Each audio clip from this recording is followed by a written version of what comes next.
Bismillahirrahmanirrahim. Assalamualaikum warahmatullahi wabarakatuh.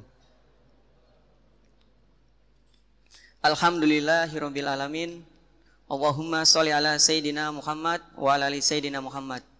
Rabbi shrah li sadri wa yassir li amri wahlul 'uqdatam min lisani yafqahu qawli. Jamaah salat Isya Masjid Al-Hurriyah yang dirahmati Allah.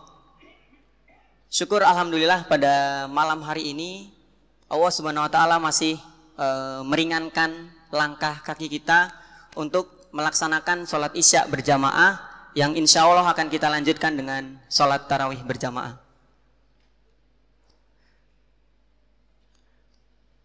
Mengawali ceramah tarawih pada malam ke-13 Ramadan 1437 Hijriah, saya ingin membacakan sebuah surat pendek yang tentunya saya yakin sebagian besar atau bahkan seluruh jamaah yang hadir pada malam hari ini juga sudah menghafalkannya.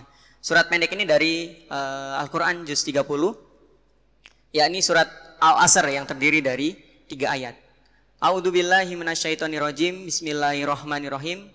Wal asri innal insana lafi khusrin illal ladzina amanu wa amilus solihati wa tawassaw bil haq wa tawassaw bis sabr. Demi masa, sesungguhnya manusia itu benar-benar berada dalam kerugian, kecuali orang-orang yang beriman dan mengerjakan amal soleh, dan nasihat menasehati supaya mentaati kebenaran, dan nasihat menasehati supaya menetapi kesabaran. Jamaah rahimakumullah, pada permulaan surat di atas Allah Subhanahu wa taala berjanji atau bersumpah atas nama waktu atau masa. Pada masa itulah terjadi amal perbuatan manusia, baik itu yang baik ataupun yang buruk. Bagi orang-orang yang melakukan kebaikan, maka di akhirat nanti akan mendapatkan balasan berupa surga dari Allah Subhanahu wa taala. Sebaliknya, bagi orang-orang yang kemudian menghabiskan waktu-waktunya selama hidup di dunia untuk bermaksiat kepada Allah Subhanahu wa taala, maka balasannya adalah neraka jahanam. Jamaah rahimakumullah, dari surat yang tadi saya bacakan, maka sesungguhnya seluruh manusia itu berada dalam kerugian. Jadi semua manusia itu semuanya berada dalam kerugian, kecuali ada 4 golongan orang-orang yang Allah sebutkan dalam surat ini, dikecualikan atau terkecualikan sebagai orang-orang yang tidak merugi. Keempat golongan tersebut adalah, yang pertama, orang-orang yang beriman, yakni beriman kepada Allah Subhanahu wa taala, kepada malaikat, dan kepada rasulnya dengan keimanan yang tulus. Kemudian dengan keimanan inilah manusia beribadah, ya. Dan termasuk dalam golongan yang kedua, beramal solih, orang-orang yang beramal solih. Ya. Dengan amal solih ini kemudian manusia mengerjakan ibadah, baik yang sifatnya wajib, ya, ataupun bersifat sunnah. Kemudian golongan yang ketiga adalah orang-orang yang senantiasa menasihati tentang kebenaran, orang-orang yang menegakkan ataupun menjalankan dakwah, mengajak orang lain kepada kebenaran.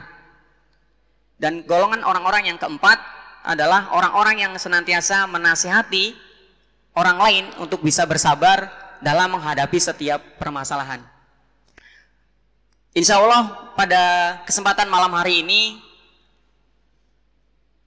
supaya saya juga tidak termasuk dalam orang-orang yang merugi, maka saya ingin mengajak atau menasihati kepada diri saya sendiri dan juga kepada jamaah sekalian kepada hal-hal yang berkaitan dengan waktu, ya, terutama di bulan Ramadan yang sangat mulia ini. Tentu setiap detik yang kita lewati, setiap waktu yang kita lewati begitu berharga, yang ketika kita melewatkannya dengan kegiatan ataupun aktivitas yang sia-sia, maka waktu yang 30 hari atau mungkin 29 hari ini akan menjadi waktu yang terlewatkan begitu saja. Tanpa terasa Ramadan yang dahulu ketika bulan Sya'ban atau bahkan dari bulan-bulan sebelumnya kita rindukan, tanpa terasa sekarang sudah memasuki 10 hari yang kedua. Yang perlu kita lakukan adalah mengevaluasi diri kita sejauh mana capaian yang kita lakukan selama 10 hari yang pertama. Sekarang sudah masuki 10 hari yang kedua, dan tidak akan lama lagi Ramadan akan berlalu meninggalkan kita. Jika kita ditanya apakah kita akan atau kita ingin melewatkan Ramadan begitu saja, tentu sebagian besar atau bahkan semua dari kita akan menjawab tidak. Ya, kita tidak menginginkan bahwa Ramadan berlalu begitu saja tanpa menghasilkan sesuatu yang Allah Subhanahu wa taala dalam surat Al-Baqarah ayat 183 mengatakan derajat orang-orang yang bertakwa setelah Ramadan. Maka untuk menjadi orang-orang yang beruntung, ya, dalam surat Al-Mu'minun berikutnya Allah Subhanahu wa taala berfirman, "Qad aflahal mu'minun alladzina hum fi sholatihim khoshi'un walladzina hum 'anil lahwi mu'ridun." Ya. Sungguh beruntung orang-orang yang beriman, yaitu orang-orang yang khusyuk dalam sholatnya dan orang yang menjauhkan diri dari perbuatan dan perkataan yang tidak berguna. Momentum Ramadan 1437 Hijrah ini marilah kita jadikan sebagai Ramadan terbaik yang bisa kita lakukan, karena belum tentu kita akan berjumpa lagi dengan Ramadan yang akan datang. Dan tentu kita semua sudah mengetahui amalan-amalan apa saja yang bisa kita lakukan, yang bisa kita amalkan selama bulan Ramadan. Di antaranya memperbanyak sedekah, kemudian memperbanyak interaksi kita dengan Al-Quran, baik itu membaca tilawah Al-Quran, mengajarkan Al-Quran, atau bahkan menghafalkan Al-Quran dan mentadaburi, membaca ayat-ayat di dalam Al-Quran. Jamaah rahimakumullah, tentu saya tidak perlu menjelaskan kembali apa-apa saja faidah ataupun manfaat dari tilawah Al-Quran di bulan Ramadan. Salah satu gelar dari Ramadan ini adalah Sahrut Tilawatil Quran, yang artinya adalah bulan tilawah Al-Quran, yang artinya bukan berarti bulan-bulan yang lain tidak tilawah Al-Quran gitu ya, tapi artinya pada bulan Ramadan ini kita dianjurkan untuk memperbanyak tilawah Al-Quran. Indikatornya adalah kalau selama bulan Ramadan saja tilawah kita tergolong sedikit gitu ya, maka sudah bisa dipastikan di bulan-bulan yang lain akan jauh lebih sedikit, atau bahkan mungkin kita melewatkan tilawah Al-Quran di hari-hari kita. Ya, maka kalau kita ingin bercermin, kita coba melihat, ya, orang yang tilawah Al-Quran di bulan Ramadan banyak saja belum tentu di bulan yang lain banyak tilawahnya. Apalagi orang-orang yang melewatkan hari-hari di bulan Ramadan ini tanpa kemudian membaca ataupun tilawah Al-Quran, maka sudah bisa dipastikan hari-hari di luar Ramadan jauh lebih buruk daripada itu. Jamaah rahimakumullah, kalau kita melihat kondisi di masyarakat, sebetulnya bukan tidak tahu gitu ya, bukan ketidaktahuan yang jadi permasalahan. Seperti misalkan kalau ditanya bahkan anak TK gitu ya, kalau ditanya apa sih keutamaan membaca Al-Quran atau menghafalkan Al-Quran, pasti bisa menjawab ya. Atau misalkan mahasiswa ditanya gimana caranya sih untuk dapat nilai mata kuliah itu A, saya yakin mahasiswa juga bisa menjawab. Caranya gimana? Belajar yang rajin, mengerjakan tugas, rajin kuliahnya, nggak pernah bolos misalkan. Tapi pada kenyataannya apakah semua mahasiswa mengerjakan itu? Gitu ya. Dan kita juga sama. Semua orang atau jamaah yang ada di sini, saya yakin tahu apa faedahnya ataupun keutamaan tilawah Al-Quran di bulan Ramadan. Tapi saya yakin tidak semuanya memiliki motivasi yang sama, memiliki motivasi yang tinggi untuk menyelesaikan bacaan Al-Quran atau menghatamkan Al-Quran di bulan Ramadan. Maka sekali lagi saya tekankan, yang menjadi titik permasalahan bisa jadi adalah mengenai motivasi untuk bisa tilawah ataupun menghatamkan Al-Quran. Bagi kita yang pernah belajar fisika, ya, teman-teman yang pernah belajar fisika tentu masih ingat dengan rumus usaha, ya. W sama dengan F kali S, di mana W adalah usaha, F adalah gaya, ya, dan S adalah perpindahan. Kalau kita analogikan, W adalah usaha kita untuk menyediakan waktu untuk tilawah Al-Quran setiap harinya, atau usaha kita untuk bagaimana mengkhatamkan Al-Quran.